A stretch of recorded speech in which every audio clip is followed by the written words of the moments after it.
अस्सलामुअलैकुम। तो कैसे हैं आप सब? मैं हूं आपका अपना। अच्छा चलता हूँ, दुआओं में याद रखना, मेरे जिक्र का जुबां पे स्वाद रखना। और आज हम बात करेंगे दुनिया की दो मुख्तलिफ शख्सियात के बारे में जो जहाँ हो, जैसे भी हों और जिन हालात में भी हों, अपनी पहचान दूर से करवा देंगे। और इन्हीं को नज़र में रखते हुए ईद उल फितर पे देसी और बर्गर्स की गए करतूतों को नापेंगे। जो ही ईद का चांद नजर आता तो घर में बैठे लोगों को भले ना पता हो, मगर इन जालिम शरारती देसी बच्चों की करतूतों से पता लग जाता। और गलियों में इनके शोर से पता लगता है जैसे बाहर कोई जंग शुरू हो गई। पटाखे, सुतर बम और ऊंची ऊंची आवाज़ों से इन्होंने ऐसे दिमाग खाया हुआ था और पता लगता है कि जी इनके अंदर का शैतान छूट गया और अब कल ईद होनी। और इसके बरक्स हमारे बर्गर्स का रिएक्शन देखने वाला होता है, जैसे वाकई इन्होंने पूरा महीना रोजे रखे और फिर सबको वही पुराने मैसेजेस चिपका रहे होते हैं। जी यार ब्रो, तुम्हें एक फ़नी बात बताऊं, उसामा आज़ाद हो गया है। हाँ। और फिर आता है हेयर कट सेशन, जिसमें देसी तो ईद आने से पहले ही कटिंग करवा लेता है, क्योंकि उन्हें पता होता है कि भाई चांद रात इन्होंने मैगी पैट जानी और अगर गए तो नाई के उठाने पड़ जाने। समझ रहे हो? समझ रहे हो आप?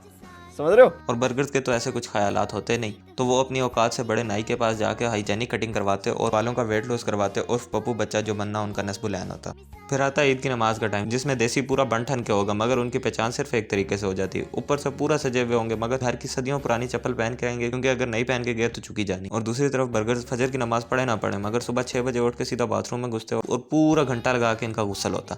और जब गुस्ल हो जाता तो जल्दी जल्दी सब कुछ पहन के जब ईदगाह पहुंचते तो इनको जगह नहीं मिलती, और अगर मिल भी जाए तो बगैर चटाई के, जिनसे इनके कपड़े पाक हो जाते और अपनी शनाख्त करवा जाते।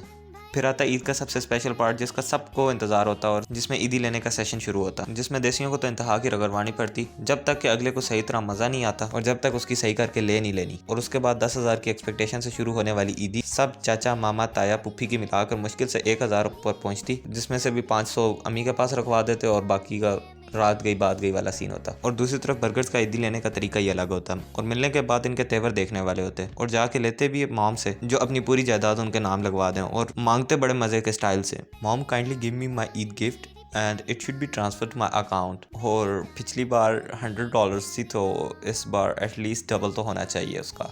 फिर आता है शो ऑफ टाइम, जिसमें देसियों का तो पता लगता है जिसके पास बड़ी और ज़्यादा छरों वाली गन होगी उसको सबसे ज़्यादा ईदी मिली होनी, या जिसके पास 2 सुर्ख पटाखों वाली बड़ी डबियाँ होंगी वो उस महल्ले का जेफ बेजोस है। और फिर गन फाइट का बाकायदा आगाज होता, जिसमें वो एक दूसरे की नासें पनते और जब छरे या पटाखे मुक जाते तो तरकोनों से वो सेके मारते, जहाँ लगते निशान छोड़ के जाते। और दूसरी तरफ बर्गर सीधा ग्लोरिया जीन्स जाते और कॉफ़ी पीते, क्योंकि इसके बगैर तो उनकी गुड मॉर्निंग नहीं होती। और फिर इसके बाद चाय खाने से इनका नाश्ता होता और फिर खड़े होते हुए, बैठते हुए, चलते हुए खाना आने खाना खाते और उसके बाद खाने को निकालते तक के स्टेटस लगाते। माफ करना, गुस्से में इधर उधर निकल जाता हूँ। और ऐसा करने से इनका स्वैग लेवल 69 प्लस पहुंच जाता।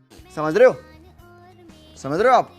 समझ रहे हो? और फिर आते हैं देसियों के घूमने फिरने के प्लान, जो कभी पूरा होने का नाम नहीं लेते। अव्वल कुछ को तो ईद की नमाज के बाद टेंशन शुरू हो जाती कि इससे पहले कोई हमारे घर आए हम किसी के घर जाके उनको सरप्राइज कर देते। और सुबह का नाश्ता किए बगैर पूरा टब्बर तैयार होने लग जाता है और किलो किलो की बेस थपने के बाद इनके #न्यूली वेड कपल्स का फोटोशूट सेशन होता, जिसमें इनका वखरा स्टाइल और स्वैग देखने को मिलता। और इस सब को करने के बाद अपने CD 70 पर निकलते तो रास्ते में बाइक जरूर कोई ना कोई मस्ती कर जाता, या तो उसका कुछ टूट जाता या पंक्चर हो जाता। और ईद के कपड़ों में सड़कों पर ख्वारी करते हुए मिस्टर इंडिया यानी मैकेनिक को तलाश करते हुए निकल जाती, और अगर मिल जाए तो उनके वक्री नखरे होते। और इन सब के होने के बाद जब दोपहर को अगर रिश्तेदार के घर पहुंच जाए तो अगले देख के बेचारे परेशान हो जाते और बोलते हया नहीं आई, और आगे से बड़ी ढिठाई से बोलेंगे कि भाई उसके ईद के फ़ौरन बाद पेपर्स हैं तो वो उसकी तैयारी कर रही है। और इसी के बरक्स हमारे बर्गर्स भी कुछ काम नहीं होते, पहले तो सही पोपट सा तैयार होंगे और उसके बाद दोस्तों को मैकडोनल्ड्स पे इनवाइट करेंगे। और इनकी आपस में बात ऐसे हो रही थी कि उसके बाद के सीन्स यार डिसाइड वहीं बैठ के करेंगे। और इन सब के पास अपना अपना DSLR होता है और इनके मुताबिक मुनाल बहुत क्लासिक जगह होती है फोटोशूट के लिए, और वहाँ जाके हर कोई अपनी अपनी बच्ची के साथ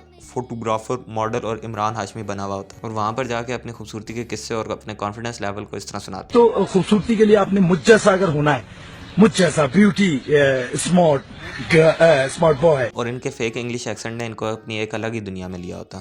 you know. And jokes apart, Eid हमारे और हमारे घर वालों के लिए एक खुशी का मौका होता है, और इसी तसलसल में इंसान बहुत सी यादों के साथ जुड़ जाता और उन सबको एक पिक्चर में अपनी कैद कर लेता, और फिर इंसान को वही पुरानी बातें याद आती कुछ अर्सा बाद, जब उन तस्वीर को देखता है जिनमें जो पिछले साल लोग थे और वो इस साल हमारे साथ नहीं है, और वो अम्मा अब्बे की खास जादू की जप्पी जो ईद वाले दिन के लिए होती, और बहुत कुछ।